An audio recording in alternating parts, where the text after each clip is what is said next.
தமிழ்நாட்டில் சட்டம் ஒழுங்கு சரியாக இருப்பதால் தான் எதிர்க்கட்சித் தலைவர் பரப்புரைக்கு செல்ல முடிகிறது என மறுபடி கொடுத்துள்ள அமைச்சர் சேகர் பாபு, எதிர்க்கட்சித் தலைவரின் குற்றச்சாட்டுகளுக்கு சான்று இருந்தால் நீதிமன்றம் செல்லட்டும், வழக்கை சந்திக்க திமுக ஆயத்தமாக உள்ளது என தெரிவித்துள்ளார். அவர் டெய்லி ஏதாவது விமர்சனம் வைக்கிறது தானே அவரோட வேலை. அவர் அதை ஒரு தொழிலாகவே எடுத்துகிட்டு இருக்காரு. சட்டம் ஒழுங்கு சரியாக இல்லை என்றால் அவர் எப்படி மாநிலம் முழுவதும் பிரச்சார பயணத்தை மேற்கொள்ள முடியும்?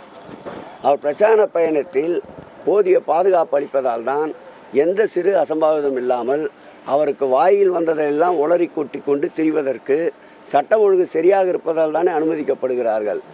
ஆகவே அவர் சொல்லுவது சட்டம் ஒழுங்கு சரியில்லை என்றும், அதேபோல் பல்வேறு குற்றச்சாட்டுகளும் ஆதாரமற்ற குற்றச்சாட்டுகள், ஆதாரம் இருந்தால் நீதிமன்றத்திற்கு செல்லட்டும், அதை சந்திக்க திராவிட முன்னேற்றக் கழகம் தயாராக இருக்கின்றது.